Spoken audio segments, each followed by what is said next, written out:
Dude, it's cold.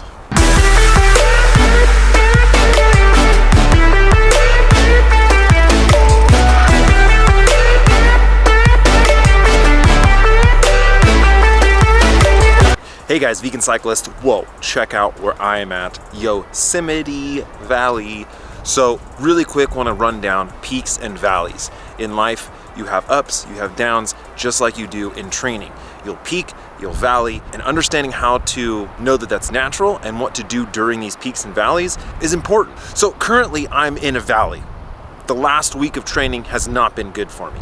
That is why I'm up here at Yosemite for Earth Day. Because being on the bike right now and trying to drill down my intervals just isn't happening. And that's because I've just come off of a huge peak of basically an 8-week period where every time I was on the bike, I was hitting new PRs and achieving new power numbers that I've never even hit, period, let alone for this year. 10 to 12 weeks ago, I really started my interval training program for the 2016 season. Like my on season, my training started. And my power numbers when I first started looked like this.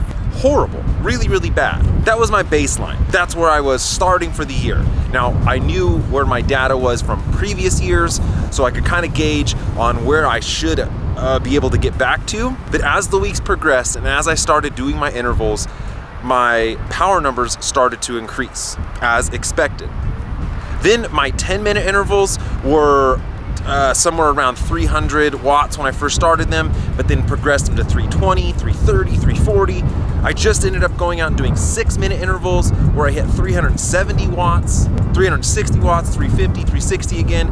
I hit a new 20-minute power record in a training ride. I hit my best all-time 20-minute power of all time in a race. So as you can see, I'm just trending up and trending up and trending up. Every time I'm going out, I'm hitting new power numbers. Everything's feeling amazing. And this is where you start to just assume, okay, this is life now. This is how it should be. But you gotta remember, this is not gonna sustain. Nothing is linear. So I'm expecting some sort of drop off after having pretty much 8 back-to-back weeks of just improvement, and now I threw a rest week in there, so it's not that I wasn't just going on an 8-week block, but just after a lot of racing, really digging myself deep to try to get into a breakaway. I'm not just sitting on the back.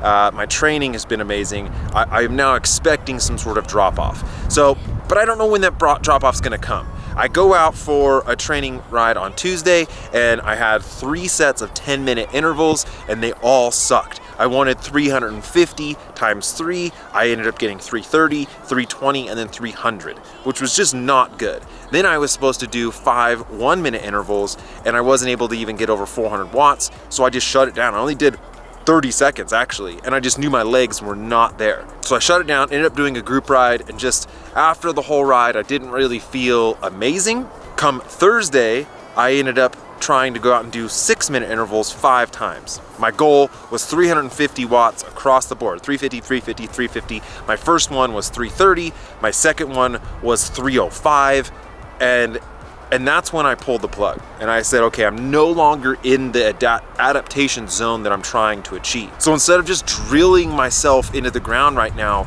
and not even being in zone 5, it's time to stop this interval. Because obviously right now my body is not in adaptation mode. I'm not able to just either mentally or physically, something's, just not letting me hit these power numbers that I need to be doing.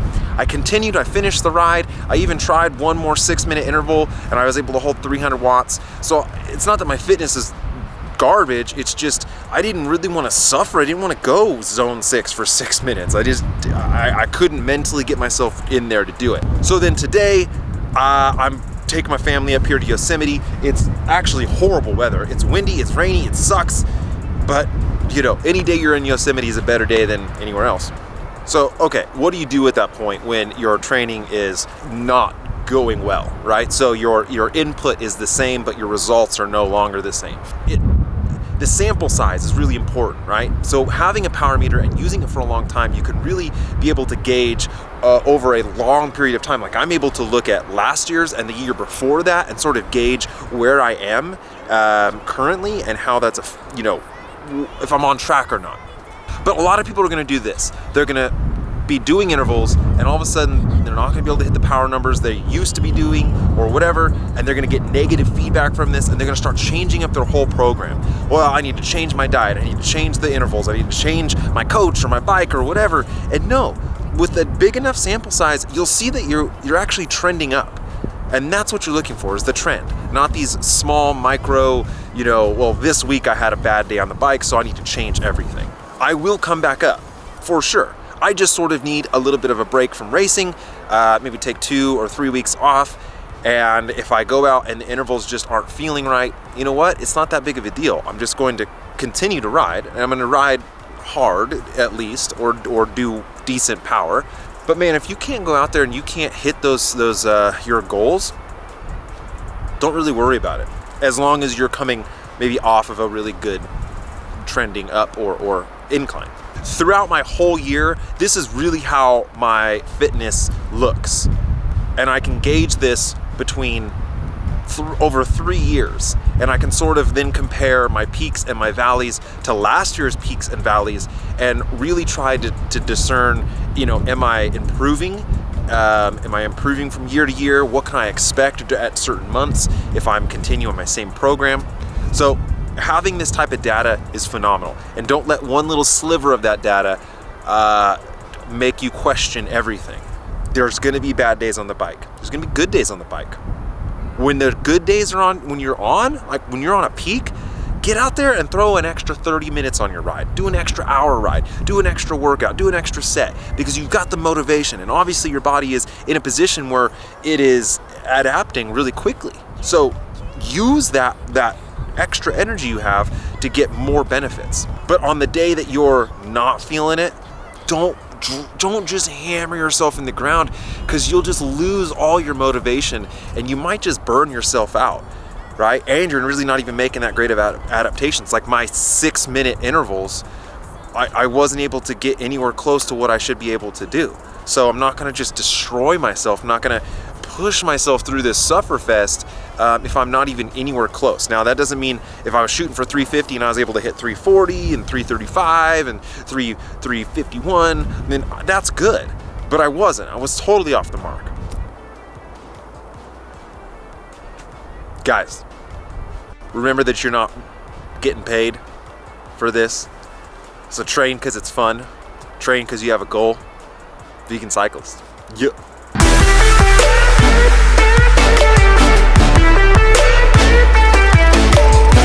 Hey, I just want to give an update on this video because I pretty much did this recording I was at the bottom of my valley. Basically what ended up happening is actually I kind of had like a lung infection and my lungs were just not good. So I wasn't able to bring in any oxygen, so I wasn't able to utilize any of my fitness. It was really frustrating.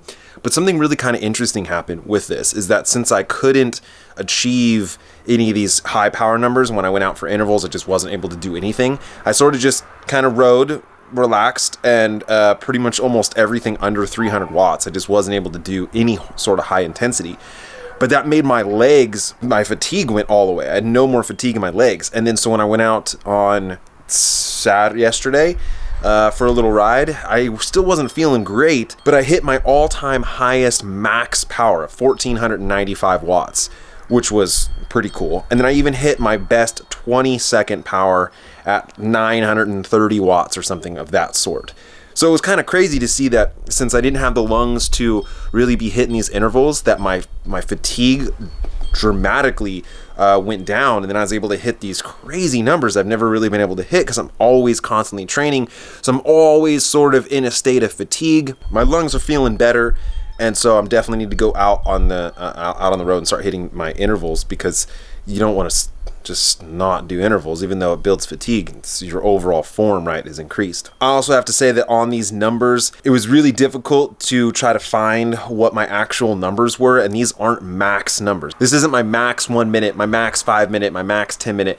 These are my best that I could do during intervals. So if I'm going to go out and do 5 or 6 sets of these, that's the kind of numbers that I'm looking for, not necessarily my max. Like my max 1 minute power, I think, is 700 watts or something of that sort. That's not what I'm talking about here. So I did my best. Don't really look into this too deep. it is kind of hard to get the actual information, but the message is clear.